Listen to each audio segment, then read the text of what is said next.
Hi, I'm Angel, and I'm here with Tori and Megan, and today we're going to talk about climate change in Mali. So before we start, we're going to do a little quick background on Mali as a country. So it is located in the sub-Saharan region of Africa. Its population is 20.25 million people, and it's ranked 175th out of 188 on the United Nations Human Development Index.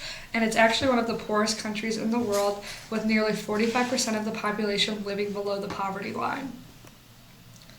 So kind of how did we get here and where are we now? So Mali was under French military dictatorship until 1960, and it's had a very fractured course since then. There's been droughts, rebellion, coup, civil war, and survival-driven mass migration. So what Malians are currently doing with their adaptations are migration due to the desertification of their land. A lot of people are moving south. They also rely a lot on their friends and family for help because Malian culture is really founded on the morals of sharing, and they also rely a lot on their faith. So in regards to the current climate data, we can see from this average annual temperature of Mali, there has been an increase in the average temperature, and just for reference, 28 degrees Celsius here in the middle of the graph is equal to 82.4 degrees Fahrenheit. So the annual temperature has increased by 0.7 degrees Celsius since 1960, and which is an increase of 0.15 degrees Celsius per decade. And the rate of increase is most rapid in the hot, dry season of spring, April through June. And droughts have also become more frequent, especially in the northern region, which has a significant amount of migration. And with the average annual rainfall of Mali, we can see clearly that the trends in precipitation clearly indicate a decrease in rainfall.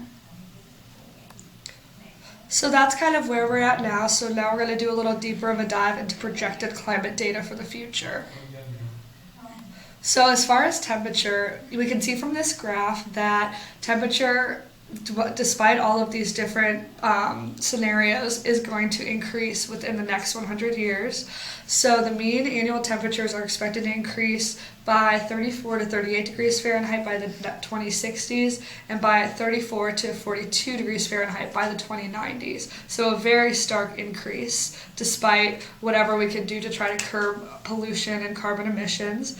And additionally, the number of hot days and nights are expected to increase, with days being by 18 to 38% by 2060 and nights being by 23 to 40% by 2060. And it is much more rapid in the south.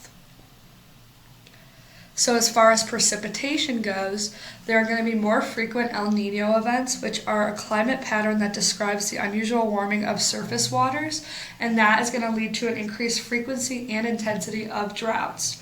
There is also going to be a significant change in the duration of dry spells. However, there is a kind of uncertainty in the direction of that change, but more data will hopefully be coming out with better predictions in the future. So for the vulnerability categories, we can see here that majority of the Malian population is significantly vulnerable to climate change.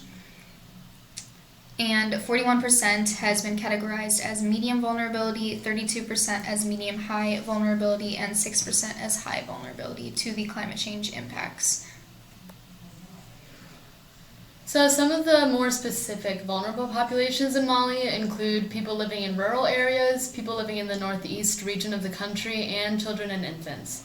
People living in rural areas of the country are particularly vulnerable to the effects of climate change because they have less access to healthcare and increased levels of poverty than people living in urban regions.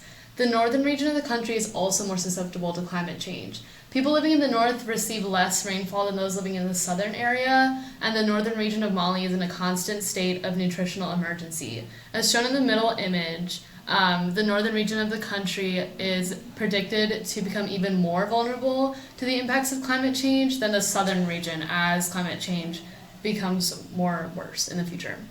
Children and infants are also particularly vulnerable to climate change. They are particularly vulnerable to the malnutrition that can occur, and many children still have no access to basic health care, and infant mortality is high in the country. So clearly, Mali has a lot going on as far as the effects that they're going to feel as climate change continues to worsen in the future. After kind of doing all of our research, we decided that our priority is going to be on malnutrition and trying to help create solutions for that. Malnutrition is the number one cause of infant mortality. Additionally, we found some other ways that kind of back up why we decided on malnutrition as our focus. So the infant mortality rate is 191 deaths for 1,000 births, which is a very high ratio.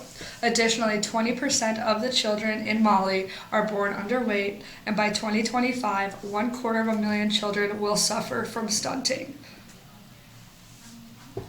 So the first thing that we would do to start developing solutions for malnutrition in Mali is to survey the community members in Mali. We plan to talk to them to discuss their main concerns related to climate change and food insecurity. We would then use the information we gather from our survey to help develop sustainable solutions that solve the problems that are important to the people in Mali. Obviously, we did not survey people in Mali, so we can't use their input right now. However, given the information that we have about Mali and other ongoing solutions for malnutrition in Africa, we think that providing hands-on training on sustainable farming to people in Mali would be the most effective way to slow the spread of climate change and reduce malnutrition in Mali. Sustainable farming practices would help protect the land and water sources from further depletion. Several organizations are already working on this initiative, such as the African Wildlife Foundation, and we hope to partner with them to help bring their knowledge to Mali. Lastly, we would educate the people of Mali on the impacts of climate change on their health, as well as the importance of sustainable agriculture to help mitigate the effects of climate change.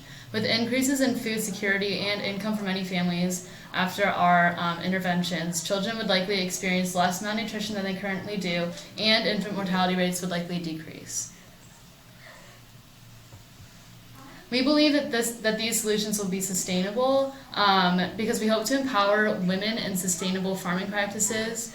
As done in previous interventions, women empowerment allows for more members of the community to contribute to the solution, leading to sustainability of that solution. In Singer's book, Climate Change and Social Inequity, he states that farmers in Mali have demonstrated a willingness to learn about new approaches and have an openness to participating in programs introduced by international NGOs. We believe that this will help make our solution even more sustainable because it shows that Malians understand the gravity of the situation and are willing to adapt despite climate change. Thank you so much for listening.